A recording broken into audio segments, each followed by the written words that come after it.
Assalamualaikum warahmatullahi wabarakatuh.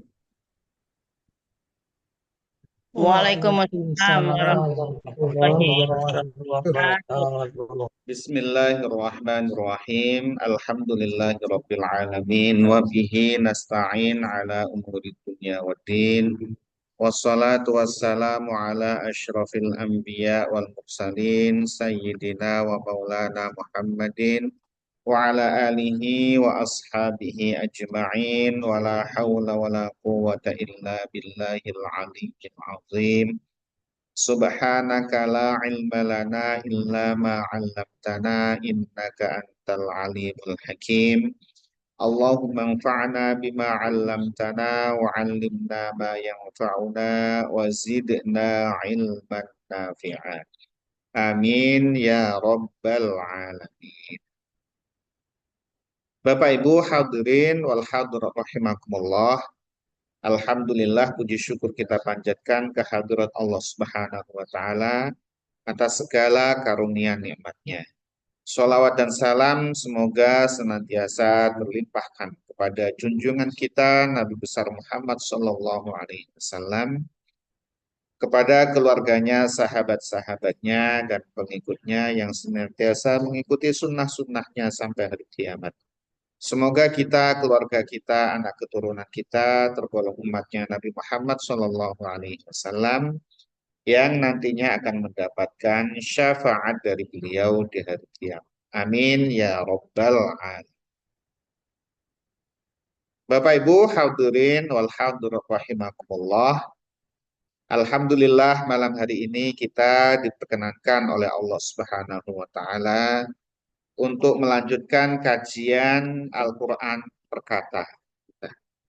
Insya Allah malam hari ini kita akan melanjutkan yaitu mengkaji Suratul Baqarah ayat yang ke-185.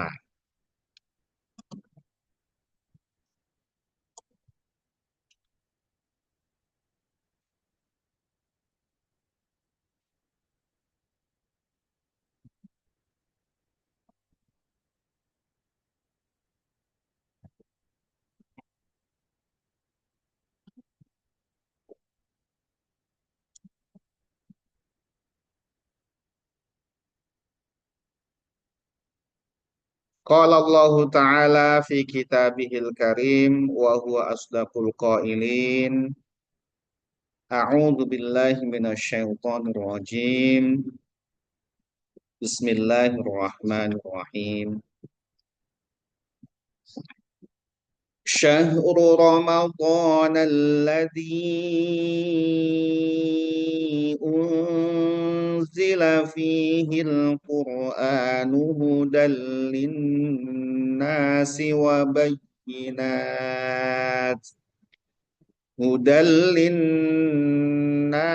وبينات من الهدى والفرقان فمن شهد منكم الشهر فليصمه ومن كان مريضا أو على سفر فعدة من أيام أخر يريد الله بكم اليسر ولا يريد بكم العسر ولتكملوا العدة ولتكبروا الله على ما هداكم ولعلكم تشكرون.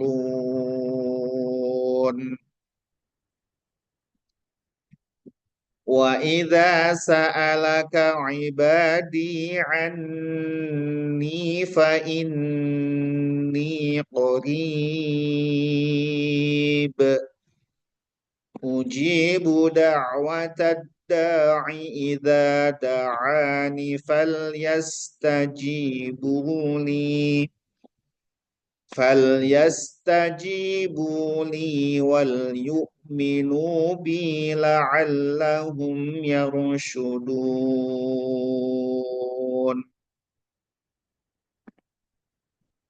Pada ayat sebelumnya Allah Subhanahu wa taala telah menerangkan kepada kita tentang wajibnya berpuasa, diwajibkannya orang-orang beriman untuk berpuasa pada hari-hari yang telah ditentukan, ya, yang disebut adalah sedikit, ya. Bilangannya hanya 1 bulan, 29 hari, atau paling lama adalah 30 hari.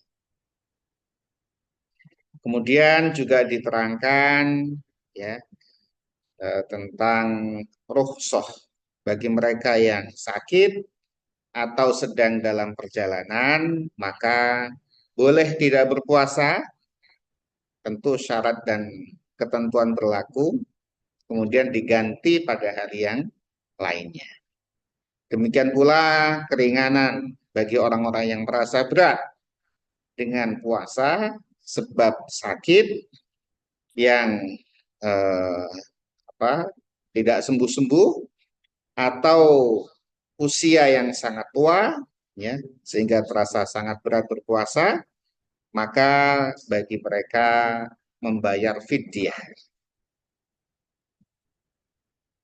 Nah, kemudian pada ayat ini Allah Subhanahu wa taala menerangkan bahwa yang dimaksud dengan hari-hari yang ditentukan, ya, ayyamam ma'dudat, itu adalah syahru Ramadan. Jadi itu sambungan dari ayat sebelumnya. Syahrul Ramadan alladzi unzila fihil Qur'an. Jadi sebagian mufassir menerangkan bahwa syahrul Ramadan ini adalah khobar dari mubtada yang disimpan. Hari-hari yang ditentukan tadi, al-ayyam al-ma'dudat, hiya syahrul Ramadan. Itu hari-hari yang ditentukan itu adalah bulan Ramadan. Jadi jelas bahwa puasa itu diwajibkan di bulan Ramadan. Atau bisa juga syahrul Ramadan menjadi mubtada, khobarnya adalah alladzi unzila. Jadi ya semuanya benar. Ya, semuanya benar. Nah, Ramadan ini itu, ya, salah satu dari arti Ramadan adalah membakar. Yaitu yang dimaksud adalah membakar dosa-dosa. Seperti bara api yang bisa merontokkan eh, kotoran-kotoran, gitu ya. Begitu. Syahrul Ramadan, bulan Ramadan, alladzi adalah bulan unzila yang diturunkan fihi di dalam bulan Ramadan itu apa? Al-Qur'anu, Al-Qur'an. Jadi kemuliaan bulan Ramadan yang diwajibkan bagi orang-orang beriman untuk berpuasa, ternyata keistimewaan bulan Ramadan adalah bulan diturunkannya Al-Qur'an.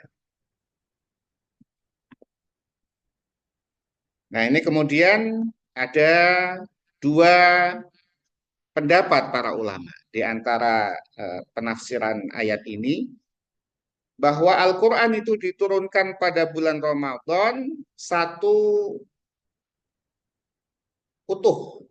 gelondong utuh, yaitu dari Lauhil Mahfuz, yaitu sudah azali, ya, kemudian ke Baitul Izzah, yaitu di langit dunia.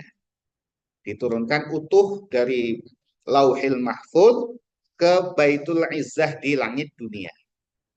Itu dalam kondisi utuh pada malam Lailatul Qadar. Ya, itu surah Al-Qadar ya. A'udzubillahi minasyaitonirrajim.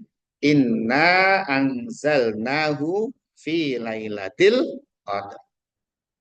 Nah, tentu Lailatul Qadar ini adanya hanya di bulan Ramadan. Ya. Inna anzalnahu fi lailatul qadar. Sungguhnya kami menurunkan Al-Quran itu pada malam Al-Qadar, Lailatul Qadar. Lailatul Qadri khairum min alfi syahr. Bahwa Lailatul Qadar itu ibadah pada malam Lailatul Qadar lebih baik daripada ibadah 1.000 bulan. Nah, 1.000 bulan ini ada yang dimaknakan memang hitungannya 1.000 bulan atau banyak. Jadi kalau istilah Arab itu disebut banyak itu alfun. Jadi itu 1.000 itu banyak maksudnya. Jadi malam Lailatul Qadar satu malam yang nilai ibadahnya itu lebih baik daripada 1.000 bulan. Ada di bulan Ramadan. Jadi mulia sekali di bulan Ramadan. Nah, pendapat yang kedua ya adalah turunnya Al-Qur'an yang pertama kali di dunia ini yaitu di eh, apa kepada Nabi Muhammad SAW itu pada malam Lailatul Qadar yaitu pada hari diturunkannya surah Al-Alaq. Iqra bismi rabbikal ladzi khalaq. Khalaqal insana min 'alaq. Iqra wa rabbukal akram alladzi 'allama bil qalam. 'Allamal insana ma lam ya'lam.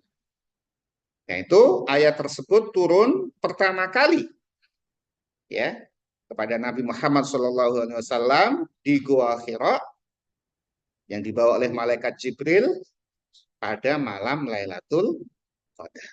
Dan itu terjadi pada bulan Ramadan. Jadi kuat sekali bahwa Al-Quran itu diturunkan, ya, dipilih waktunya adalah pada bulan yang dimuliakan, yaitu bulan Ramadan. Di mana pada bulan ini diwajibkan berpuasa. Nah, Al-Quran ini kemudian juga secara bahasa, ya, ada beberapa pengertian. Ya, di antaranya yang pertama adalah dari kata corona, ya, corona ya, virus corona itu. Corona yang artinya adalah bersama, ya, atau mengumpulkan, berkumpul, ya, mengumpulkan dari ayat 1 sampai ayat yang terakhir dari surah Al-Fatihah sampai An-Nas itu corona. Ya, dari kata corona, kurunan, yaitu tanpa hamzah. Memang dalam bahasa Arab itu ada yang hamzahnya itu tidak dibaca. Contohnya kalau qiraah sabah itu adalah qiraahnya Imam Warosh. Itu hamzahnya tidak dibaca. Contohnya adalah eh, apa? Fal yu'minu bi. Ya, nanti itu di ayat berikutnya itu. Itu fal yu'minu. Jadi hamzahnya tidak dibaca.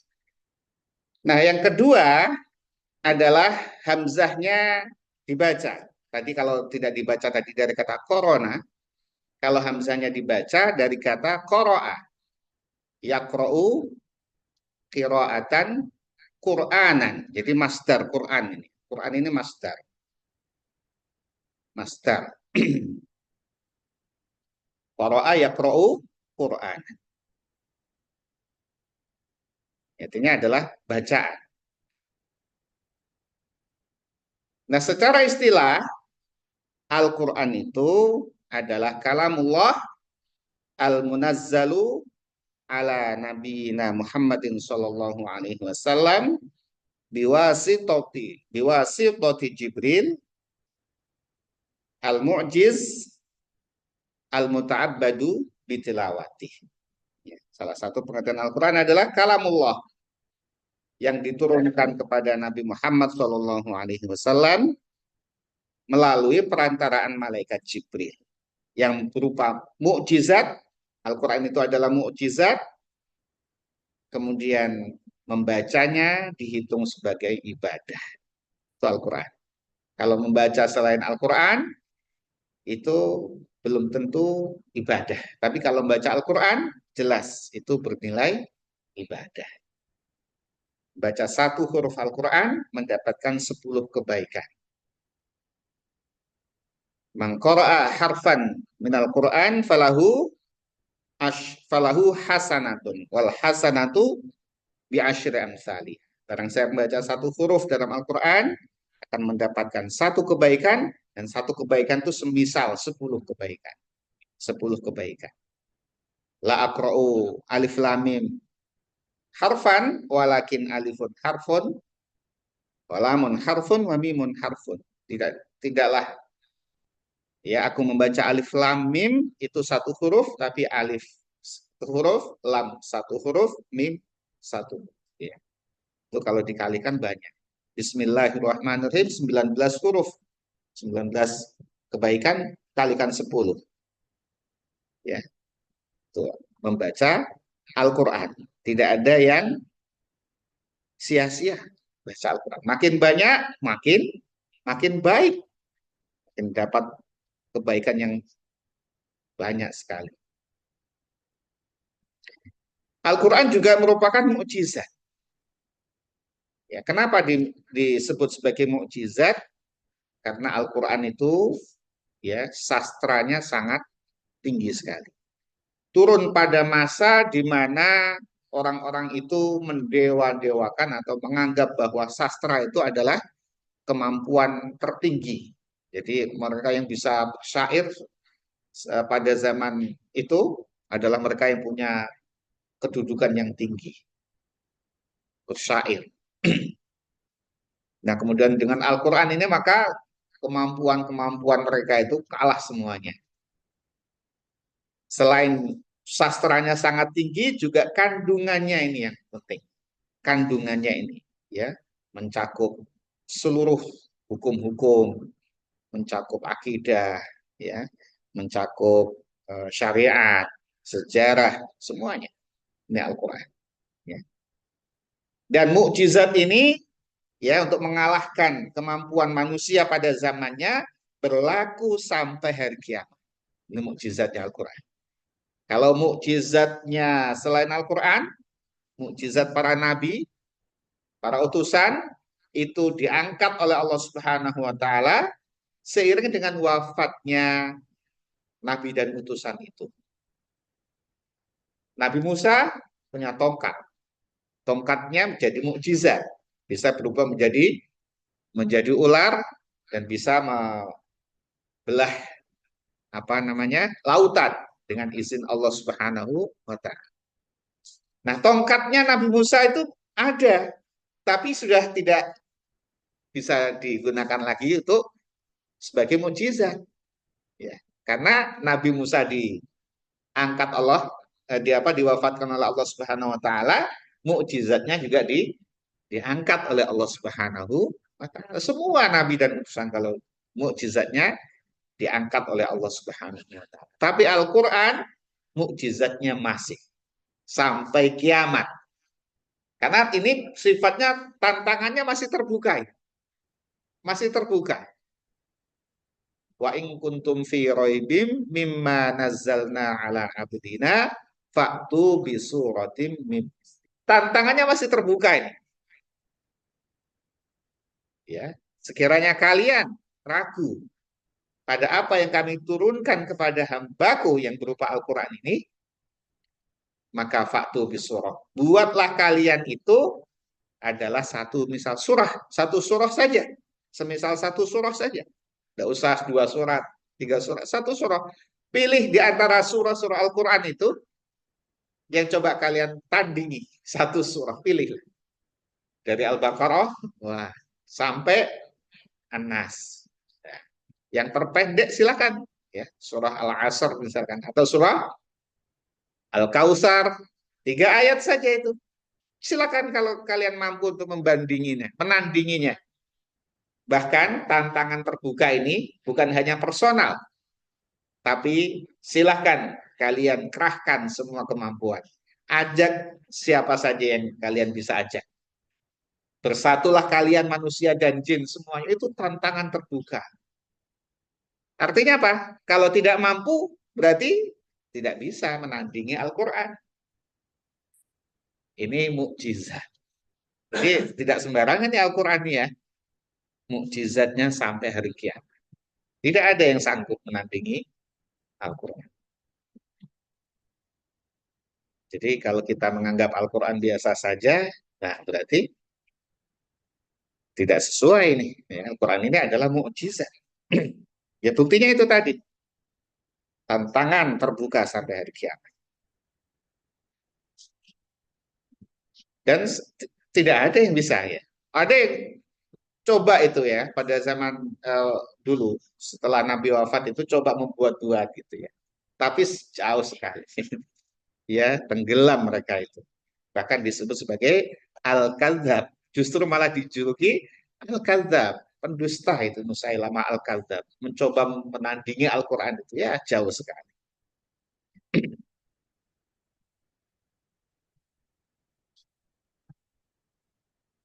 Hudan linnasi. Hudan sebagai petunjuk linnasi bagi manusia. Al-Quran itu sebagai petunjuk bagi manusia. Jadi saking sayangnya Allah Subhanahu wa taala kepada manusia, ya, sudah diberikan fasilitas dunia hidup, oksigen, ya.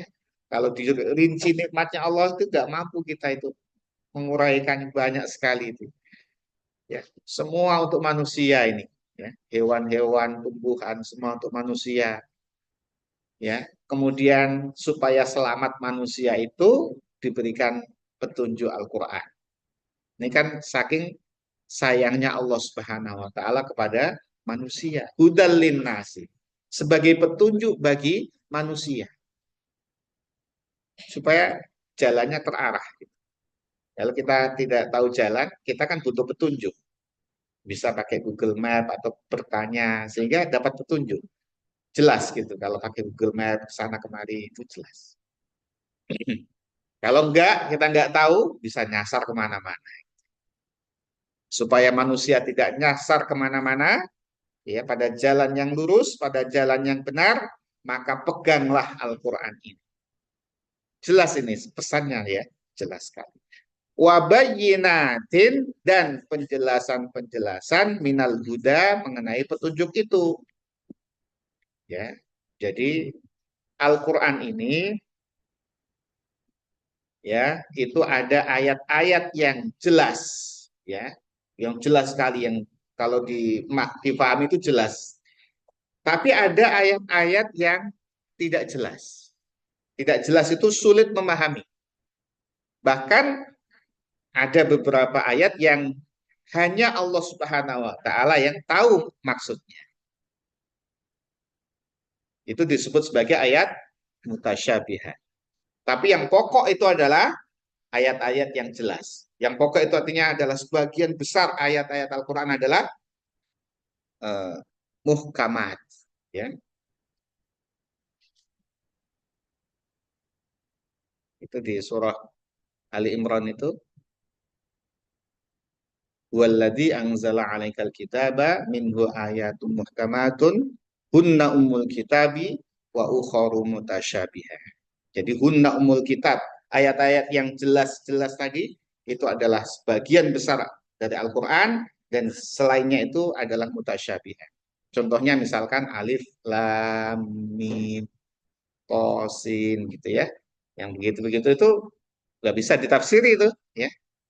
Maka di tafsir Jalalain itu disebut Allahu a'lamu bimuradi. Allah yang tahu maksudnya itu. Meskipun ada yang mencoba menjelaskan, tetapi tetap saja itu ya Allah yang tahu maksudnya. Supaya tidak bisa ditandingi juga begitu, ya. Dibikin, dibuat seperti itu. Ada juga yang perlu takwil, yang bisa menakwilkan hanya orang-orang yang diberikan pemahaman yang baik, ya, tidak sembarangan bisa menakwilkan Al-Quran.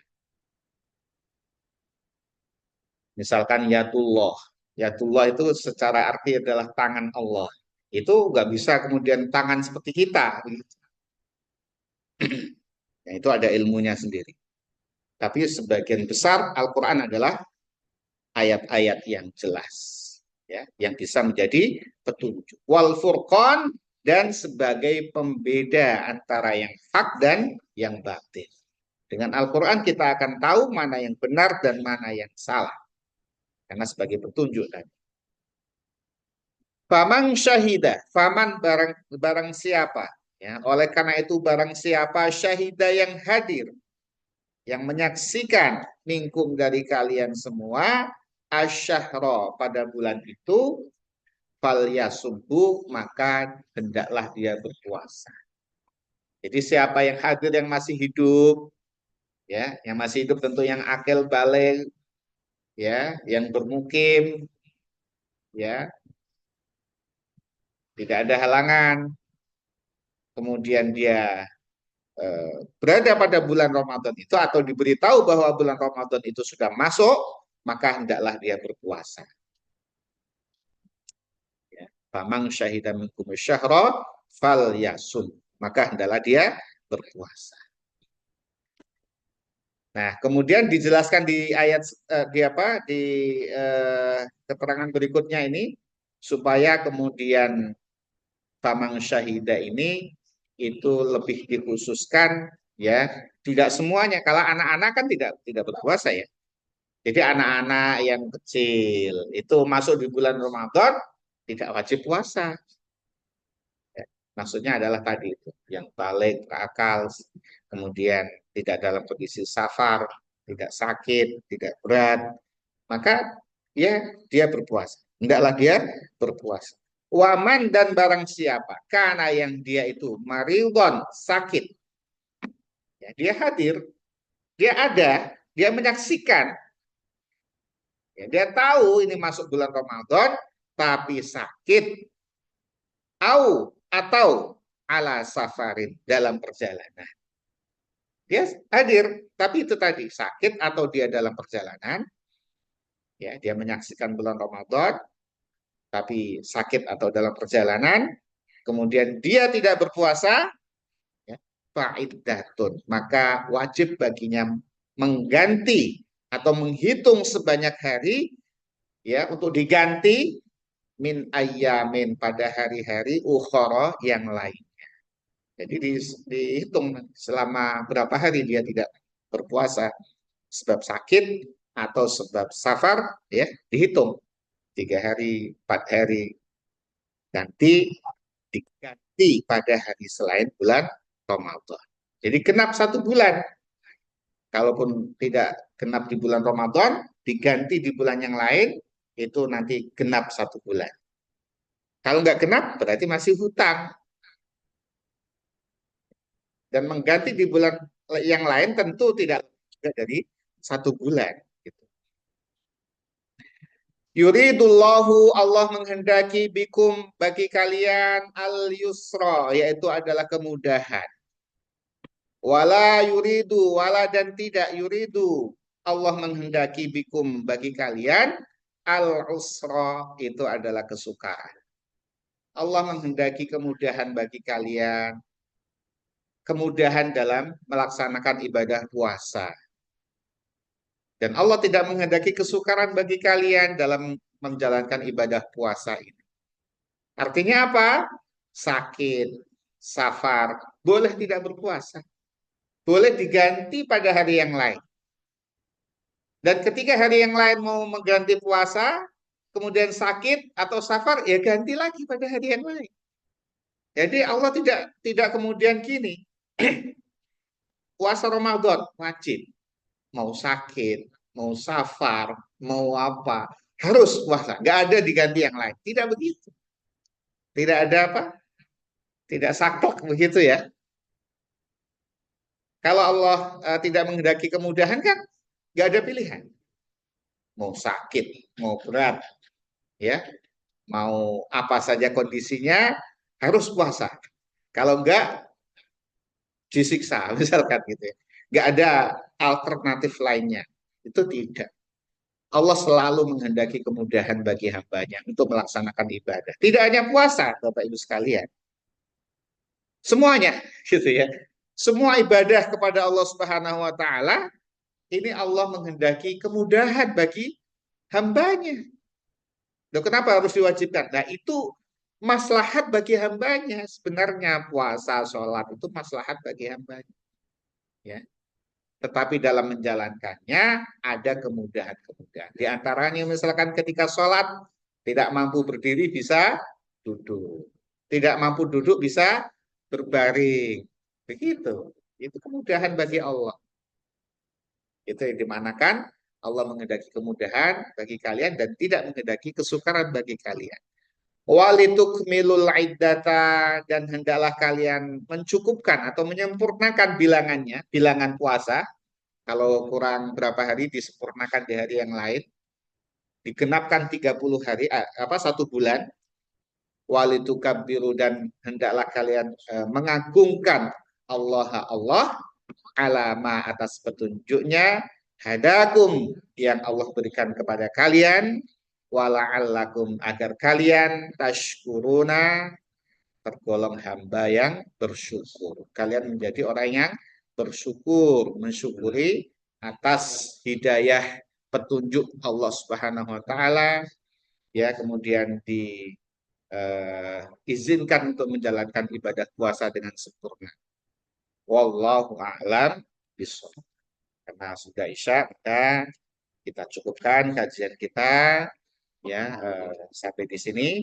Bapak Ibu sekalian yang dirahmati Allah Subhanahu wa taala, demikian kajian kata malam hari ini.